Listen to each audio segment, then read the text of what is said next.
Hello students, welcome back. মই ঋতুপৰ্ণ বৰা আৰু তোমালোকে চাই আছা তোমালোকৰ ইউটিউব চেনেল জ্ঞানব টিউচন আৰু এই চেনেলটোত আমি হায়াৰ সেকেন্ডাৰী ফাৰ্ষ্ট ইয়াৰৰ কাৰণে ফিজিক্স কেমিষ্ট্ৰি আৰু বায়োলজি আৰু লগতে সেকেন্ড ইয়াৰৰ ফিজিক্স আৰু কেমিষ্ট্ৰি ক্লাছবিলাক chapter wise topic wise regularly দি থকা হৈছে গতিকে যদিহে তুমি চেনেলটো নতুনকৈ চাই আছা তেতিয়াহ'লে মই তোমাক সাজেষ্ট কৰিম যে তুমি চেনেলটো সাবস্ক্ৰাইব কৰি লোৱা আৰু লগতে বেল আইকনটো দবাই থোৱা যাতে আমি নতুন ভিডিঅ' দিলেই তুমি লগে লগে নটিফিকেশনটো পাই যোৱা আৰু কোনো ভিডিঅ' মিছ নকৰা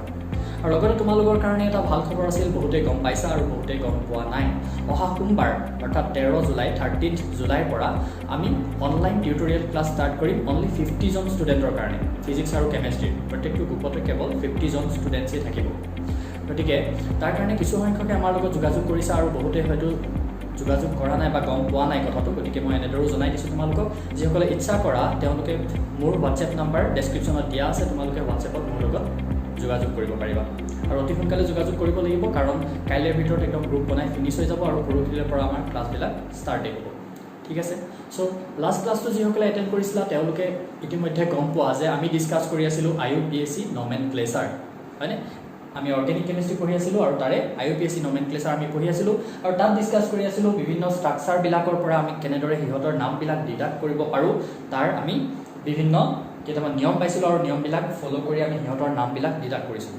আৰু আজিৰ ক্লাছত আমি কি কৰিম কেইটামান নাম লৈছো আৰু সেই নাম কেইটাৰ পৰা আমি হিহঁতৰ ফৰ্মুলাবিলাক ডিডাক্ট কৰিবলৈ যত্ন কৰিম সো সামনে কি লৈছো এটা প্ৰথমটো আছে 2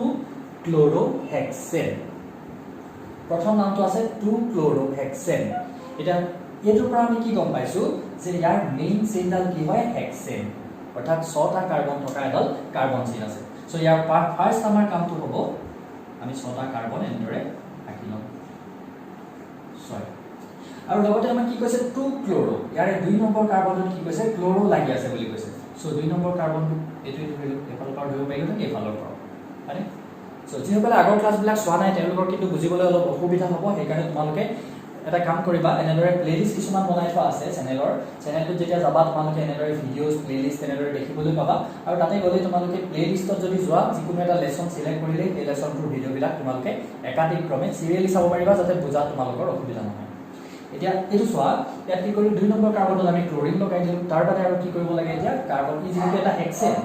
ক্লোৰোহেক্সেন হেক্সেন হৈ গ'ল এতিয়া আমি ক্লোৰোটো লগাই দিলো 2 নম্বৰ এতিয়া জাস্ট হাইড্ৰোজেন বিলাক লগাই দিলে হ'ল কাৰ্বন বিলাক বেলেন্স কৰিব পৰাকে সো এই কাৰ্বনটো থাকিব 3টা হাইড্ৰোজেন কাৰণ কাৰ্বনৰ যোজ্যতা কিমান 4 সো কাৰ্বনৰ লগত চাৰিফালে চাৰিডাল বন্ড থাকিবই লাগিব এফালে এডাল হৈ গ'ল কাৰ্বনৰ লগত আৰু এই 3টা কাৰ্বনৰ লগত 3টা বন্ড লাগি থাকিব হয়নে তো হেতু আৰু ইয়াত এটা কাৰ্বন হাইড্ৰোজেন থাকিব পাৰিব এটা ইয়াত দুটা ইয়াত দুটা ইয়াত থাকিব দুটা এটো থাকিব তিনটা সো 2 ক্লোৰোসাইক্লোহেক্সেনৰ ষ্ট্ৰাকচাৰ হ'ব এটো কি হল 2 ক্লোৰোসাইক্লোহেক্সেন এটো হ'ব 2 ক্লোৰোসাইক্লোহেক্সেন লিখিলো ওকে নেক্সট আমাৰ যেটো নাম আছে হেতু হ'ল পেন্ট 4 N2 অল এটো পৰা আমি গম পাইছো যে তাতো কি হ'ব 5টা কাৰ্বন থাকিব মেইন জিডাল চেইন থাকিব তাত কি থাকিব 5টা কাৰ্বন থাকিব সো আমি জেনেৰেলি স্টাৰ্ট কৰি মেইন চেইনডাল প্ৰথমতে চিনি পাব লাগিব 5টা কাৰ্বন থাকিব তাৰমানে কি হ'ব এতিয়া যদি আমি নামটোৰ পৰা ষ্ট্ৰাকচাৰটো ডিডিউস কৰিবলগীয়া হয় ডিডাক্ট কৰিবলগীয়া হয় তেতিয়াহ'লে আমি কি কৰিব লাগিব প্ৰথমতে হিহঁতৰ মেইন কাৰ্বন চেইনডাল আমি চিনি পাব লাগিব তাত মেইন এলকেনটো কি হয় হেতু আমি চিনি পাব লাগিব তো ইয়াৰ মেইন এলকেনটো হ'ব পেন্টেন সো 5টা কাৰ্বন আমি দি ললো আৰু তাৰ পিছত কি দেখিছো পেন্ট 4 ইন 4 টো বাদ দিয়া 2 অল সো 2 নম্বৰ কাৰ্বন এটো 2 নম্বৰ কাৰ্বনটো কি লাগি আছে অল অলটো দি ললো অল হ'বলে হলে কি হ'ব লাগিব OH থাকিব লাগিব 4 নম্বৰ কাৰ্বনটোত আছে N 1 2 3 4 4 নম্বৰ কাৰ্বনটোত আছে ডাবল বন্ড সো এনেকে ডাবল বন্ড দি দিলো আমি মানে ইনো ডাবল বন্ডৰ প্ৰায়োৰিটিটো OH তকে কম যেহেতু সেইকাৰণে আমি অলটো পিছত লিখা হৈছে নামটো বুজি পাইছা কথাটো ৰুল গিটা যদি মনত আছে ফটো সাইলেন্ট কৰি লৈছো সো তাৰ পিছত কি হ'ল এটা এনেকুৱা ধৰণৰ হ'ব এতিয়া আমি কি কৰিব লাগে জাস্ট ইহঁতৰ লগত হাইড্ৰোজেন বিলাক দিব লাগে ইয়াত কাৰ্বনৰ লগত দুটা বন্ড আছে অলৰেডি তাৰ লগত এটা হাইড্ৰোজেন থাকিব দুটা এফালে এই কাৰ্বনটো যদি চাও ইয়াৰ লগত এটা হাইড্ৰোজেন থাকিব বিকজ এফালে দুডাল বন্ড এফালে এডাল আছে এটো কাৰ্বনত কেডাল বন্ড কেটা হাইড্ৰোজেন থাকিব ইয়াত থাকিব দুটা CH2 ভালদৰে লিখিবা ইয়াত কেটা থাকিব এফালে এডাল বন্ড এফালে এডাল বন্ড আছে এটা হাইড্ৰোজেন থাকিব মানে হৈ গল এইটোই হ'ব কি পেণ্ট 4n2 অল লিখি থবা নামটো ইয়াত থাকিব তিনটা পেণ্ট 4n2 অল সো ইয়াৰ নাম হ'ব এইটো এইবিলাক একদম ইজি হয় তোমালোকে খালি কনসেপ্টটো একদম হজম কৰি ল'বলৈ যত্ন কৰিব লাগিব ইহঁতৰ নামবিলাক তোমালোকে মুখস্থ কৰি পাৰ নোপোৱা ইমানটা কাৰ্বন আছে ইমান দীঘল ষ্ট্ৰাকচাৰ বুলি দেখি ভয় খাবলৈ নহ'ব তাক আমি কি কৰিব লাগিব ভালদৰে বুজি পাব লাগিব যদি আমি কনসেপ্টটো বুজি পাওঁ তেতিয়াহ'লে কম্পাউণ্ডটো আমাক যিমান ডাঙৰ দি দিলেও আমি তাক কৰিব পাৰিম যিসকলে ভালদৰে বস্তুটো বুজিবলৈ যত্ন কৰিছা তেওঁলোকে কথাটো উপলব্ধি কৰিব পাৰিবা এতিয়া মই ভিডিঅ'বিলাকৰ তোমালোকৰ যেতিয়া ৱাচ টাইমবিলাক চাওঁ তেতিয়া দেখি পাওঁ মানে ভিডিঅ'বিলাকত এভাৰেজ ৱাচ টাইম থাকে ভিডিঅ'বিলাকটো 20 মিনিটৰ থাকে 15 মিনিটৰ থাকে 16 মিনিটৰ থাকে এভাৰেজ ৱাচ টাইম কিন্তু 4 মিনিট 3 মিনিট থাকে আৰু কিছুমানে তোমালোকৰ কিছুমান প্ৰশ্ন সুধি থাকা মানে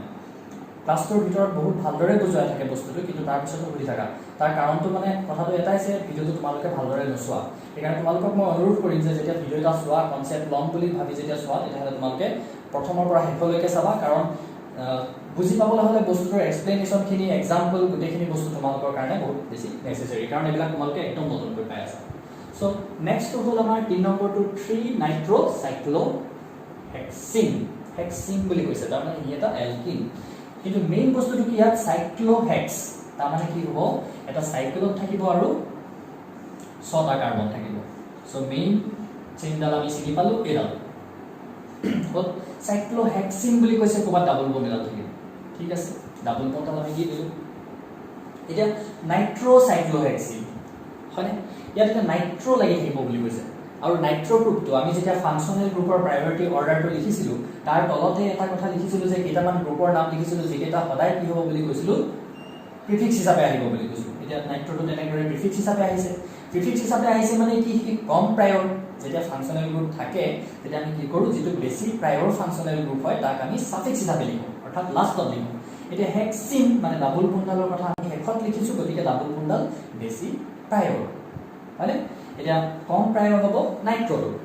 গতিকে ডাবল বন্ডাল তাৰমানে 1 নম্বৰ কাৰ্বনতে আছে আমি যেতিয়া লাষ্ট ক্লাছটো যেতিয়া আমি এটা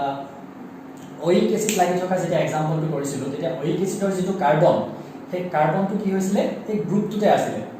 যদি মনত পৰা নাই তাহলে তোমালোকে এবাৰ চাই লবা গ্ৰুপটোতে আছিল আৰু সেই কাৰণে সেই কাৰ্বনটো কি কৈছিল আমি নামটোত লিখা নাছিল ইয়াতো তেনেকৈ এই কাৰ্বনটো কি হৈছে এই যেটো ফাংচনেল গ্ৰুপ ডাবল বন্ডৰ ফাংচনেল গ্ৰুপ ইন তাতে সোমাই আছে সেই কাৰণে ইয়াৰ নাম্বাৰ 1 টো লিখা নহয় কিন্তু আমি নাম্বাৰিং কৰোতে এটা কেনেকৈ কৰিব লাগিব 1 2 3 তাৰমানে এই 3 নম্বৰ গ্ৰুপটোত কি আছে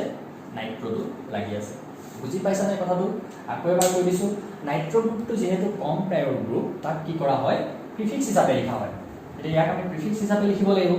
আৰু যেহেতু ইয়াক হেক্সিন বুলি কৈছে আমি যিকোনো এটা পজিশনত আমি দি ল'ব পাৰো ডাবল বন্ডাল কিন্তু ডাবল বন্ডাল কি হ'ব লাগিব তাৰমানে 1 নম্বৰত আছে সেইটো আমি বুজি পাব লাগিব ইয়াৰ পৰা কাৰণ ডাবল বন্ডাল এটা ফাংচনেল গ্ৰুপ হয় সেইটো আমি অলৰেডি জানি থৈছো মানে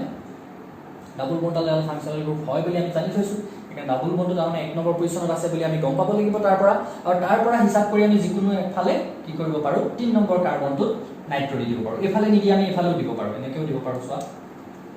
গতে ইয়াৰ যিকোনো এটা কাৰ্বন 1 হ'ব 2 3 এটো কাৰ্বনটো আমি নাইট্ৰ' দি দিব পাৰো NO2 আৰু তাৰ নামটো কি হ'ব 3 নাইট্ৰ' সাইক্লোহেক্সিন ইয়াৰ নামটো হ'ব 3 নাইট্ৰ'চাইক্লোহেক্সিন লিখিলো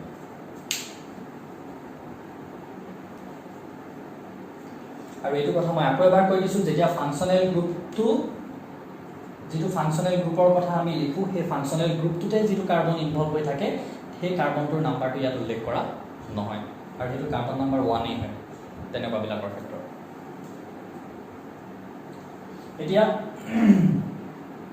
নেক্সট আমাৰ কি আছে নেক্সট টু সোৱা cyclohex 2 in 1 all cyclohex 2 in 1 all মানে এতিয়া তোমালোকে আকৌ প্ৰায়োৰিটি অৰ্ডাৰটো সোৱা ফাংচনেল গ্ৰুপৰ প্ৰায়োৰিটি অৰ্ডাৰটো চালে দেখিবা যে ইন অৰ্থাৎ ডাবল বন্ডালৰ প্ৰায়োৰিটিটো অল অৰ্থাৎ OH গ্ৰুপটোতকে কম হয় সেইকাৰণে কি কৰা হৈছে ই যেহেতু বেছি প্ৰায়ৰ অল টু OH গ্ৰুপটো সেইকাৰণে তাক শেষত লিখা হৈছে সাফিক্স হিচাপে এতিয়া ইয়াতো সাইক্লোহেক্সে হয় ইউ এটা গতিকে আমি কি কৰিম মেইন যেটো কম্পাউণ্ড হেতু কেনেদৰে আঁকি লম সাইক্লোহেক্সটো হ'লে দেন 2 ইন ইয়াৰ কোনো একো পজিশনৰ কথা নাই ইয়াৰ যিকোনো এটা পজিশন 2 হ'ব পাৰে মানে আমি প্ৰথমতে ইনটোকে কৰি লৈছো 2 ইন বুলি কৈছে সো 2 ইন কৈছে 1 অল কৈছে তাৰমানে যত ডাবল বন্ডাল লাগি থাকিব তাৰ পজিশনটো কি হ'ব লাগিব 2 হ'ব লাগিব কাৰ লগত তুলনা কৰি 2 হ'ব লাগিব এই অলটোৰ লগত মানে with respect to this all OH group to নহলে আমি এটো কৰিব পাৰো যে এক নম্বৰত কোৱা আছে আমাক all আছে বুলি এক নম্বৰত আমি OH টো দিলো এটো 1 হলে যে কাৰ্বন তেতিয়াহলে এই কাৰ্বনটো বা এই কাৰ্বনটো যিকোনো এটা কাৰ্বন কি হ'ব কাৰ্বন নাম্বাৰ 2 হ'ব আৰু 2 টোত আমি কি দিব লাগিব n টো দি দিলে হৈ গ'ল এটো এলে ইয়াৰ নামটো কি হ'ল সাইক্লো X 2n1 all হল ইয়াৰ আমি 1 টো উল্লেখ কৰিছো কাৰণ কি হৈছে এই ফাংশনাল গ্ৰুপটোৰ কিবা কাৰ্বন আছে জানো নাই মানে আৰু এই কাৰ্বনটো এই ফাংশনাল গ্ৰুপটোত ইনভলভ হৈ থকা নাই নহয় হেগা তাৰ নামটো আমি কি কৈছো উল্লেখ কৰিছো এটা হলনে প্ৰথমতে ইয়াত কি কৰিলো সাইক্লোহেক্স বুলি কোৱাৰ লগে লগে আমি গম পালো ইয়াত এনেকুৱা এটা ৰিং থাকে আমি ৰিংটো আঁকিলো তাৰ পিছত আমাক কোৱা আছে 1 নম্বৰ পজিশনত অল আছে সো ইয়াৰ যেতিয়া আমি এটো এনেকৈ আঁকিলো তাৰ 1 নম্বৰ বুলি আমি নিৰ্দিষ্ট কোনো পজিশন নাই যিকোনো এটা আমি অলটো দি দিব পাৰো মই ইয়াত দিলো তোমালোকে ইয়াতো দিব পাৰা অল OH টো দিলা পিছত এটো যদি আমি 1 হল পজিশন তেতিয়া হলে তাৰ ওচৰৰ যিকোনো পজিশন 2 হ'ব এটো আমি 2 বুলি লব পাৰো এটো যদি 2 বুলি লও ইয়াত আমি ডাবল বন্ডাল দি দিলে হৈ গল সিম্পল কথা নেক্সট টু সাম আমি নেক্সট টু কি আছে নেক্সট টু আছে 6 হাইড্ৰক্সি হেপ্টানেল নেল বুলি আমি কেতিয়া কম যেতিয়া এটা এলডিহাইড লাগি থাকে তেতিয়া আমি তাক কি বুলি কওঁ নেল বুলি কওঁ আৰু হাইড্ৰক্সি বুলি কাক কওঁ এই OH গ্ৰুপটোকে আমি হাইড্ৰক্সি বুলি কওঁ যেতিয়া হি প্ৰিফিক্স হিচাপে আহে এই প্ৰিফিক্স সাফিক্সৰ এখন লিষ্ট তোমালোকৰ কিতাপৰ পেজটো মই স্ক্ৰিনশ্বট মাৰি ইয়াত দিছিলো তোমালোকে চাইছিলা চাগে সেইখন চাব লাগিব তোমালোকে কিতাপ লৈছা নাই সকলোৱে যদি লৈছা তাত চাব লাগিব নিজে কিন্তু এই গোটেইখিনি লিখি দিয়াটো সম্ভৱ নহয় গতিকে এই প্ৰিফিক্স হিচাপে যেতিয়া আমি OH টোক লিখো তেতিয়া তাক আমি হাইড্ৰক্সি হিচাপে লিখো আৰু হেপ্টানেলটোৰ পৰা আমি গম পাইছো যে তাত এটা এলডিহাইড গ্ৰুপ আছে আৰু হেপ্ট বুলি কোৱাৰ লগে লগে তাত আমি গম পাইছো মেইন চেইনডালত 8টা কাৰ্বন আছে তো দি লওঁ 1 2 3 4 হাইড্ৰোজেনটো লিখিবলৈ জেগা মই থৈ গৈছো 1 2 3 4 5 6 7 7টা কাৰ্বন আমাৰ হৈ গ'ল আৰু মই তোমালোকক কৈছিলো যে কাৰ্বনটোৰ লগত এনেকৈ ডাবল বন্ড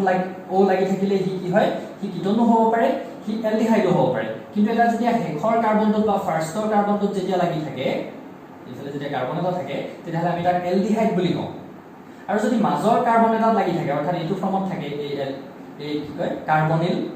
কাৰ্বনটো এইটো কাৰ্বনিল কাৰ্বন বুলি কওঁ এনেকৈ ডাবল বন্ড O লাগি থকা কাৰ্বনটো তো কাৰ্বনিল কাৰ্বনটো যদি মাজত থাকে তেতিয়াহলে সেই গ্ৰুপটোক আমি কিটন বুলি কওঁ যদি এনেকৈ সাইডত থাকিব তেতিয়াহলে তাক আমি এলডিহাইড বুলি কওঁ ইয়াত যেহেতু এল বুলি কৈছে গতিকে ই হেখত থাকিব তাৰমানে হেখৰ কাৰ্বনটোত আমি কি কৰিম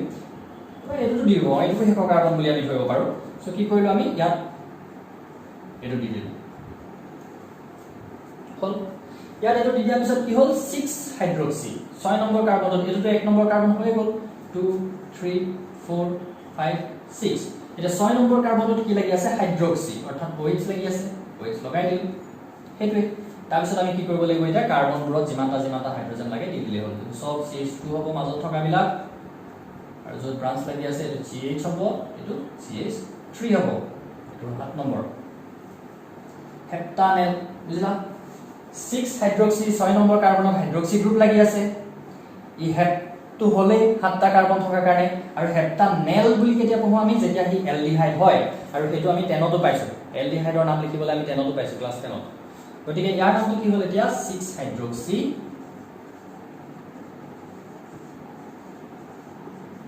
হেপ্টানেল ইয়াৰ নামটো আমি তেনেকৈ লিখিব লাগিব প্ৰথমতে আমি মেইন কাৰ্বন চেইনডাল চিনাক্ত কৰিলো আৰু আমি আটাইতকৈ প্ৰায়ৰ গ্ৰুপ ইয়াত L2 বুলি গম পালো এলডিহাইড আৰু এলডিহাইড যেহেতু হেখৰ বা প্ৰথমৰ কাৰ্বনটোত থাকে গতিকে আমি দি দিলো তাৰ পিছত আমি কি কৰিলো সেই কাৰ্বনটো উইথ ৰেসপেক্ট টু দ্যাট কাৰ্বন আমি কি কৰিলো 6 নম্বৰ কাৰ্বনটোত OH গ্ৰুপটো লগাই দিলো একদম ইজি সো আজিলৈ ইমানখিনি যদি তোমালোকে ক্লাছটো কৰি উপকৃত হৈছো বুলি ভাবিছা আৰু যদি ভাল লাগিছে তেতিয়াহলে লাইক এটা কৰিবা আমি উৎসাহ পাওঁ আৰু যদি চেনেলটো সাবস্ক্ৰাইব কৰা নাই এতিয়াও সাবস্ক্ৰাইব কৰি লবা আৰু তোমালোকৰ বহু মূল্যৱান কমেন্ট বিলাক আমাক দিবা বুজি পাইছা নে নাই পোৱা আমাক জনাবা আৰু লগতে তোমালোকৰ লগৰীয়াসকলৰ লগত এই চেনেলটোৰ বিষয়ে শ্বেয়াৰ কৰিবা যিমানে আমাৰ ষ্টাডি গ্ৰুপটো বাঢ়ি গৈ থাকে আৰু ইতিমধ্যে আমাৰ 2500 ছাবস্ক্ৰাইবাৰ হৈছে তোমালোককো কংগ্ৰেচুলেশ্যনছ এটা এটা পৰিয়াল বুলি ধৰি লোৱা আৰু আমি খুব সুন্দৰকৈ কেমেষ্ট্ৰি পঢ়ি যাম ফিজিক্স পঢ়ি যাম এইটো চেনেলত যদি তোমালোকে আমাক উৎসাহ দি থাকা তেতিয়াহ'লে তোমালোককো আমি সহায় কৰি যাম বুলি প্ৰতিশ্ৰুতি দিছোঁ গতিকে ইমানখিনিয়ে আৰু যদি তোমালোকে অনলাইন ক্লাছটো কৰিবলৈ বিচাৰা তেতিয়াহ'লে কিন্তু আজিৰ ভিতৰতে পৰাপক্ষত মোৰ লগত কণ্টেক্ট কৰিবা